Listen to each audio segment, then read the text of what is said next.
मणिपुर में स्थिति सामान्य करने की पूरी कोशिश हो रही है। इसी दौरान बैठकों का दौर चल रहा है। इन सब के बीच मणिपुर सरकार ने बड़ा फैसला किया, वो है नो वर्क नो पेमेंट का, यानी काम नहीं तो पैसा नहीं। इसके तहत करीब 1 लाख सरकारी कर्मचारियों की डिटेल्स मांगी गई हैं, जो राज्य में 3 मई से जातीय हिंसा शुरू होने के बाद से ऑफिस नहीं लौटे।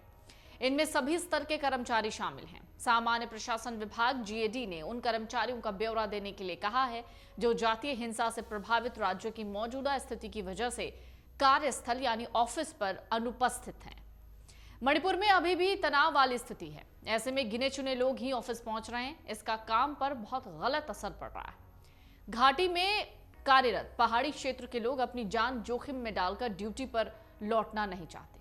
वहीं पहाड़ी क्षेत्रों में पोस्टेड घाटी निवासी भी कुछ ऐसी स्थिति का सामना कर रहे हैं।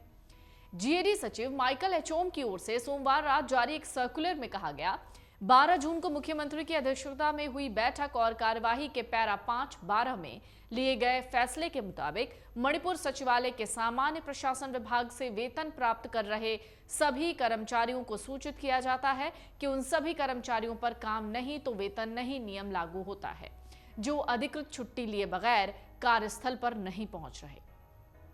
मणिपुर सरकार के लगभग 1 लाख कर्मचारी हैं। सर्कुलर में सभी प्रशासनिक सचिवों से उन कर्मचारियों का ब्यौरा उपलब्ध कराने को कहा गया है जो राज्य के मौजूदा हालात के चलते कार्यालय में नहीं है।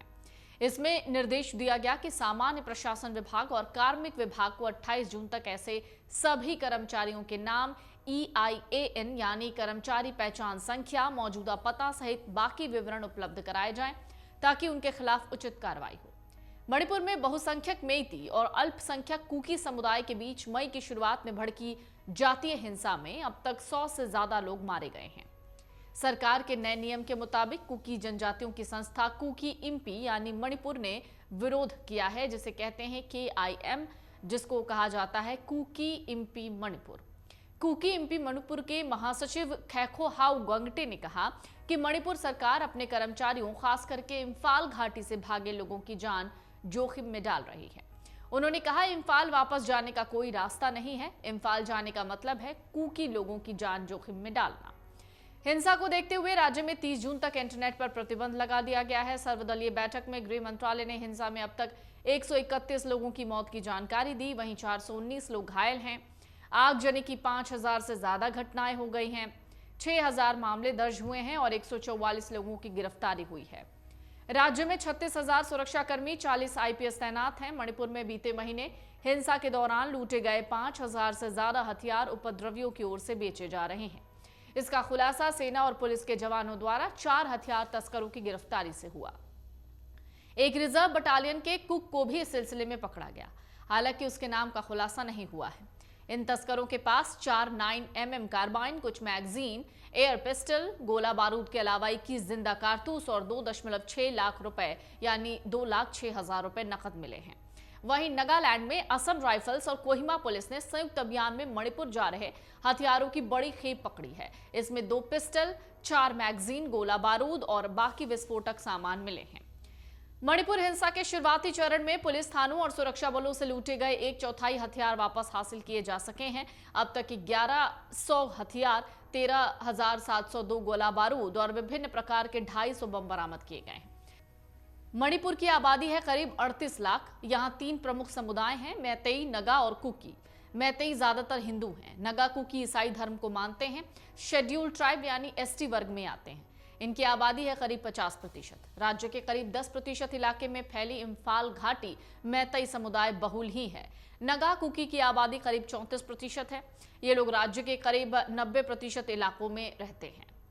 लेकिन सवाल यह है कि हिंसा क्यों भड़की, मैतेई का तर्क क्या है? जो मैतेई जनजाति है वो मानते हैं कि सालों पहले उनके राजाओं ने म्यांमार से कुकी को युद्ध लड़ने के लिए बुलाया, उसके बाद ये यहाँ स्थायी निवासी हो गए। इन लोगों ने रोजगार के लिए जंगल काटे, अफीम की खेती की। इससे मणिपुर ड्रग तस्करी का ट्रायंगल बन गया। ये सब खुलेआम हो रहा है। इन्होंने नगा लोगों से लड़ने के लिए आर्म्स ग्रुप बनाया।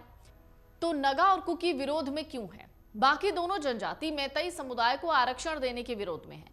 इनका कहना है राज्य की 60 में से 40 विधानसभा सीट पहले से मैतेई बहुल इम्फाल घाटी में है। ऐसे में शेड्यूल ट्राइब वर्ग में मैतेई को आरक्षण मिलने से उनके अधिकारों का बंटवारा होगा और इसी पूरे मामले को लेकर इस वक्त मणिपुर में हिंसा फैली हुई है। सेना लगातार वहां पर शांति स्थापित करने की कोशिश कर रही है।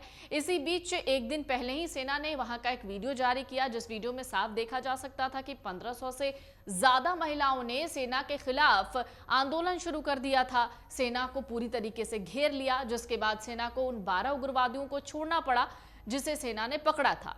इसको लेकर सेना ने एक वीडियो भी जारी किया था। फिलहाल मणिपुर में हिंसा की खबरें उतनी ज्यादा नहीं आ रही हैं, लेकिन अभी भी कहा जा सकता है कि मणिपुर शांत नहीं है। जो सीएम हैं एन बीरेन सिंह, उनको हटाने की मांग लगातार की जा रही है। कांग्रेस लगातार केंद्र सरकार पर निशाना साध रही है। देखना होगा इस पूरे मामले पर किस तरीके से गृह मंत्रालय एक्शन लेता है और मणिपुर में शांति कैसे स्थापित होती है। अमर उजाला अब आपके टीवी पर भी। अपने स्मार्ट टीवी पर YouTube पर सर्च करें अमर उजाला, चैनल सब्सक्राइब करें और देखें ताजा खबरें, वो भी HD क्वालिटी में। और हाँ, बेल आइकन दबाना ना भूलें ताकि हर खबर हो आपके घर। अमर उजाला, निष्पक्ष, निर्भीक, निरंतर।